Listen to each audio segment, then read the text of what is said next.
Lixo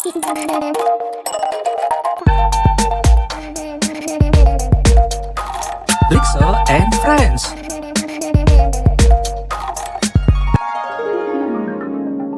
Saya nggak mau dengar alasan lagi. Kalau ada klien yang komplain, kalian harus bisa menyelesaikannya. Ngerti? Kalian semua di sini digaji untuk hasil, bukan alasan. Ingat, kalau target gak tercapai, saya nggak akan ragu untuk evaluasi kalian satu persatu. Riz, aku nggak tahan sama si bos. Tugasnya keterlaluan. Dan kata-katanya bikin mental aku down terus. Sabar Tan, kita semua rasanya sama kok. Omongannya emang suka tajam. Aku kadang-kadang sampai ke bawah stres di rumah. Udah malam nih, balik ah.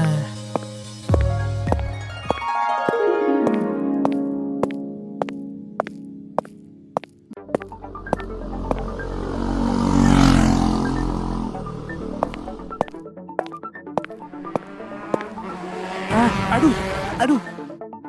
Kenapa tuh? Kenapa? Ayo tolongin. Udah siap Din kameranya? Udah nih, siap ya. 3, 2, 1, rolling, action. Hai teman-teman, sekarang kita lagi ada di rumah sakit untuk melihat kondisi Pak Bagus yang baru aja jadi korban kecelakaan yang cukup tragis. Banyak yang bertanya tentang keadaannya nih, yuk kita masuk ke dalam. Pak Bagus, kalau boleh tahu kronologinya gimana waktu itu, Pak? Waktu itu saya baru aja pulang kerja, jalan kaki di trotoar. Tiba-tiba ada motor dari belakang menabrak saya sampai terjatuh. Sekarang kaki saya patah dan tangan ini harus terapi intensif. Entah sampai kapan sembuhnya. Aduh, Bagus sakit. Sakit. Bagus sedih. Bagus sedih banget. Nah, teman-teman, Pak Bagus ini butuh banyak biaya untuk pengobatan dan terapi supaya bisa sembuh total. Yuk kita bantu beliau dengan membuka donasi untuk biaya pengobatan. Siapapun yang ingin membantu bisa donasi lewat link yang ada di deskripsi ya.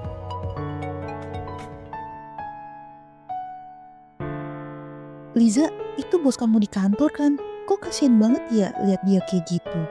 Iya Kak Lin, meski omongannya suka nyelekit, gak nyangka sampai jadi korban kecelakaan kayak gitu. Aku sedih lihat kondisinya sekarang, gak nyangka Fatan setega itu. Terus Watan, gimana kondisinya sekarang? Fatan juga sekarang di penjara, kasihan juga sih mereka berdua. Aku jadi mau ikutan donasi deh, kamu mau ikutan? Iya, aku ikutan juga buat donasi, semoga dia cepat sembuh deh. Teh Haci, ini aku baru dapat kabar soal donasi untuk Pak Bagus. Ternyata uangnya udah terkumpul sampai 2 miliar, tapi gak dipakai buat pengobatan. Terus uangnya buat apa? Buat bayar hutang rumah ibunya, dan sisanya malah ada transaksi belanja di Allshop dan top up e-wallet. Pengobatannya sendiri ternyata cuma pakai BPJS. Jadi selama ini dia cuma pakai BPJS. Tapi kan itu nggak akan maksimal, ini keterlaluan. Kita harus mediasi Din, biar jelas semuanya. Halo teman-teman, kembali lagi di podcast curhatnya Kang Jamal ini nih. Jadi hari ini kita akan bahas isu yang cukup kontroversial. Nah, soal penggunaan donasi. Di sini kita ada Mak Cindy, ibunya Pak Bagus, dan juga Astri yang dari awal membuka donasi ini. Mak Cindy, mungkin bisa ceritakan ke kami dulu nih, gimana nih ceritanya teh bisa sampai seperti ini, sok atau enggak ah? Sejak awal, pengobatan Bagus memang kami gunakan BPJS. Kami merasa uang donasi ini lebih baik untuk masa depan Bagus. Apalagi untuk melunasi hutang rumah yang bisa membantu ekonomi kami ke depan. Maaf Bu menyela, tapi Bu, uang donasi ini amanah dari masyarakat dan seharusnya prioritasnya ya untuk pengobatan Pak Bagus dulu. Saya dan teman-teman kecewa melihatnya malah dipakai untuk keperluan pribadi. Betul Bu, uang donasi ini adalah tanggung jawab besar dan harapannya bisa digunakan tepat sasaran sesuai niat donasi. Maaf Mbak Astri, ibu saya sudah banyak berkorban untuk saya. Uang itu memang saya percayakan sepenuhnya pada ibu saya. Saya pikir beliau berhak menentukan penggunaannya. Bagus sayang emak. Oh Bagus, anak emak.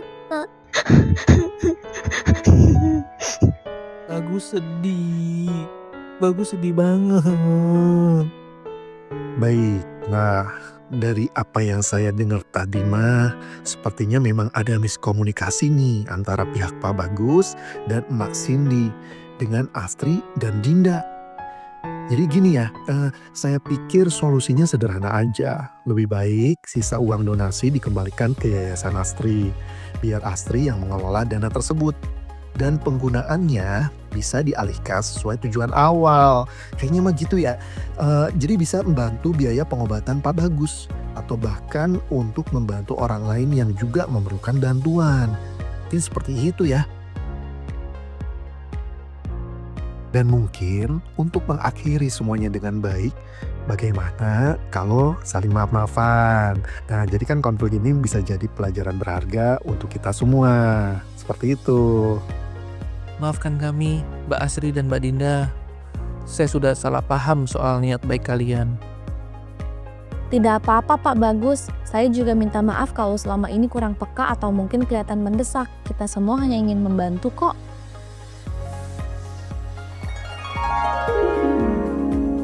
Liza, kok aku jadi bingung ya sama bos kamu?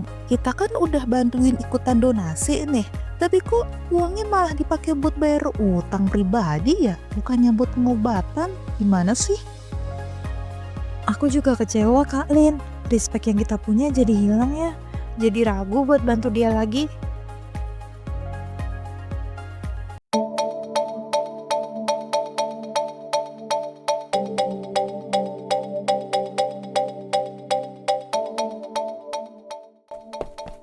Teh, gawat teh.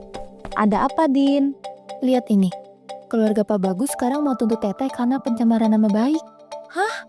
Perasaan waktu itu kita udah saling maaf-maafan di podcast, tapi kenapa malah berlanjut gini ya? Bu Lika Abbas, dalam pandangan Anda, bagaimana kasus ini sebenarnya bermula dan mengapa keluarga Pak Bagus merasa dirugikan? Kami di sini untuk memastikan klien kami, Pak Bagus dan Bu Cindy, tidak dirugikan atas tuduhan yang salah.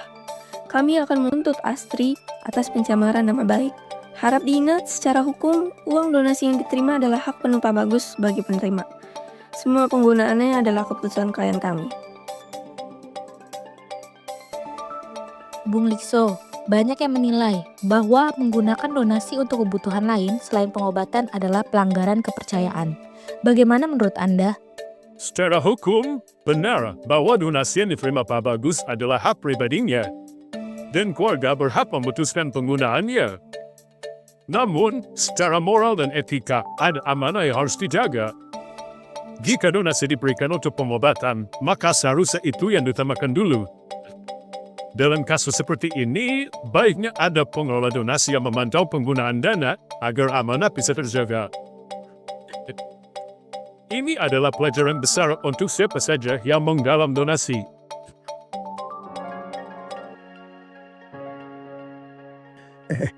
Sebentar. Kok jadi panjang begini ya, Astri? Padahal waktu itu kan udah saling maaf-maafan.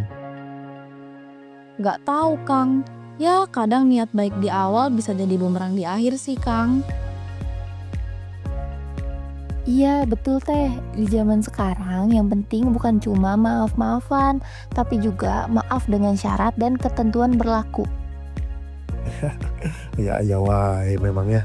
Duh, tapi betul juga. Kayaknya lain kali kalau maaf-maafan, kita bikin surat perjanjian ya. Biar nggak ada kelupaan lagi siapa yang salah dan siapa yang hutang.